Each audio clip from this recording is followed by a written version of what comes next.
നമസ്കാരം. ജ്യോതിശാസ്ത്ര പങ്ക്തിയിലേക്ക് പ്രിയമുള്ള എല്ലാ പ്രേക്ഷകർക്കും ഹൃദ്യമായ സ്വാഗതം. നമ്മൾ ഇന്ന് ജ്യോതിശാസ്ത്രത്തിലെ ചില പ്രത്യേകമായ വസ്തുതകളാണ് പറയാൻ പോകുന്നത്. നക്ഷത്ര ജ്യോതിഷം അഥവാ സ്റ്റെല്ലാർ അസ്ട്രോളജിയുടെ വിവിധ വശങ്ങളാണ് നാം ഇവിടെ പറയാനായിട്ട് പോകുന്നത്. അശ്വതി മുതൽ രേവതി വരെയുള്ള 27 നാളുകാരുടെ പൊതുവായിട്ടുള്ള ഓരോരോ കാലഘട്ടങ്ങൾ എപ്രകാരമായിരിക്കാം, സാമാന്യമായിട്ടുള്ള അവസ്ഥകൾ ഓരോ സന്ദർഭങ്ങളിലും എങ്ങനെയൊക്കെ വന്നു ചേരാം തുടങ്ങിയ വിവിധങ്ങളായ വിഷയങ്ങൾ, അതാണ് നമ്മൾ ഇന്ന് പറയുന്നത്. നമ്മൾ 27 നാളുകളാണ് നക്ഷത്ര ജ്യോതിഷത്തിൽ ഉള്ളത്. ലൂനാർ അസ്ട്രോളജി അഥവാ ചാന്ദ്ര ജ്യോതിഷത്തിൻ്റെ ഭാഗമാണ് ഇവ. നിരയന ജ്യോതിഷമെന്നും പറയും.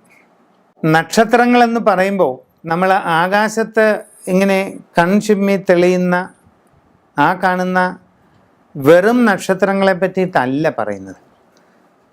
ഒരു നക്ഷത്ര മണ്ഡലം എന്ന് പറയുന്നത് ആകാശത്ത് 13.25 ഡിഗ്രി, കുറച്ചുകൂടെ വ്യക്തമായി പറഞ്ഞാൽ 13.33 ഡിഗ്രി അളവാണ് ഒരു നക്ഷത്ര മണ്ഡലം.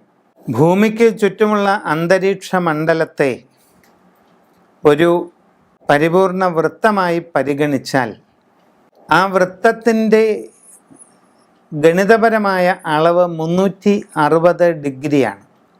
അങ്ങനെയുള്ള വൃത്താകൃതിയിലുള്ള അന്തരീക്ഷ മണ്ഡലത്തിൽ 30 ഡിഗ്രി വരുന്ന ഒരു ദൂരപരിധി, അതിനെയാണ് ഒരു രാശി അഥവാ ഒരു രാശി മണ്ഡലം എന്ന് പറയുന്നത്.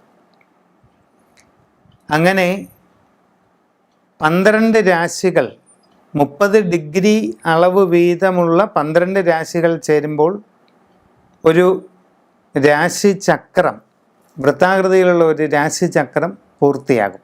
ഇത് കൂടാതെ 360 ഡിഗ്രി അളവുള്ള രാശി വൃത്തത്തെ 27 ചെറിയ ഭാഗങ്ങളായിട്ട് വിഭജിച്ചാൽ ആ ഓരോ ഭാഗവും 13.33 അളവുള്ള ഒരു മേഖലയായിട്ട് വരും. ആ ഒരു മേഖലയാണ് ഒരു നക്ഷത്ര മണ്ഡലം. ആ ഒരു മേഖലയിൽ കാണപ്പെടുന്ന കോൺസ്റ്റലേഷൻസ്, താരാപഥങ്ങളുടെ വ്യൂഹം, അവയെ അടിസ്ഥാനമാക്കി അതിന് പേരുകൾ നൽകിയിരിക്കുകയാണ്. അപ്പോൾ ഭൂമിക്ക് ചുറ്റുമുള്ള വൃത്താകാരമായ മണ്ഡലത്തിൽ 13.33 ഡിഗ്രി അളവ് വരുന്ന ഒരു മേഖലയാണ് ഒരു നക്ഷത്ര മണ്ഡലം. അശ്വതി, ഭരണി, കാർത്തിക, രോഹിണി എന്നറിയപ്പെടുന്നത് ഈ നക്ഷത്ര മേഖലകളാണ്. ഈ ഒരു നക്ഷത്ര മേഖലയിലൂടെ ചന്ദ്രൻ കടന്നു പോകാൻ എടുക്കുന്ന ഒരു കാലയളവാണ് ഒരു നാൾ. അത് ശരാശരി 60 നാഴിക അഥവാ 24 മണിക്കൂർ കൊണ്ടാണ് ഒരു നക്ഷത്ര മേഖലയിലൂടെ ചന്ദ്രൻ കടന്നു പോകുന്നത്. ഇതിനെയാണ് നമ്മൾ ഒരു നാൾ എന്ന് പറയുന്നത്. ഇതാണ് നക്ഷത്രങ്ങളെ പറ്റിയിട്ടുള്ള ഏറ്റവും അടിസ്ഥാനപരമായ കാര്യം ചുരുക്കി പറഞ്ഞത്. പൂരം നാൾ ശുക്രദശയുടെ പകുതി കാലഘട്ടത്തിൽ വരുന്ന ഒരു നാളാണ്. 20 വർഷമാണ് ആകെ ശുക്രദശ. അതിൽ തന്നെ ഈ നാൾ തുടങ്ങി എത്ര നാഴിക വിനാഴിക ചെന്നപ്പോഴാണ് കുഞ്ഞ് ജനിച്ചത്, അതിനനുസരിച്ച് ശുക്രദശ ബാലൻസ് എത്ര കാലമുണ്ടെന്ന് കണക്കാക്കുന്നു. മിക്കവാറും ശൈശവം, ബാല്യമെല്ലാം ശുക്രദശയിലായിരിക്കും. പൊതുവെ പ്രതികൂലമായിട്ടുള്ള സാഹചര്യങ്ങളൊന്നും ഉണ്ടാവുകയില്ല. വിദ്യാഭ്യാസം ആരംഭിക്കുന്നത് ശുക്രനിലാണ്. സാമാന്യം ഭംഗിയായിട്ട് മുമ്പോട്ട് പോകാനായിട്ട് സാധിക്കും.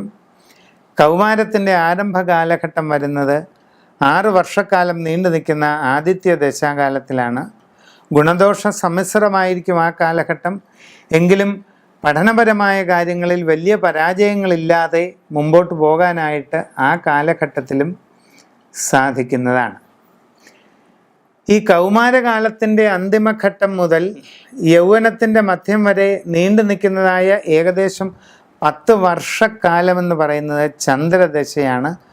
അനുകൂലമായിട്ടുള്ള ഒട്ടേറെ കാര്യങ്ങൾ ഈ സമയത്ത് വരാം. ഉന്നത വിദ്യാഭ്യാസത്തിൽ കൈവരിക്കാവുന്ന നേട്ടങ്ങൾ ഈ സമയത്തുണ്ടാകും. തൊഴിൽ അന്വേഷണത്തിന് നല്ല ഫലപ്രദമായ ഒരവസ്ഥ ഉണ്ടാകുക, നല്ല ജോലിയിൽ പ്രവേശിക്കാനുള്ള അവസരം, തൊഴിലിലൊരു സ്ഥിരത കൈവരിക്കുക, നല്ല സാമ്പത്തിക വരുമാനങ്ങൾക്ക് തുടക്കം കുറിക്കുക, ഇതെല്ലാം ഈ ആരംഭ കാലഘട്ടത്തിൽ ഉണ്ടാകുന്നതാണ്. യൗവനത്തിൻ്റെ മധ്യം ഏകദേശം എത്തുന്ന ആ ഒരു ഘട്ടത്തിന് ശേഷം വരുന്ന ചൊവ്വാദശ എന്ന് പറയുന്നത് ഗുണദോഷ സമ്മിശ്രമാണ്.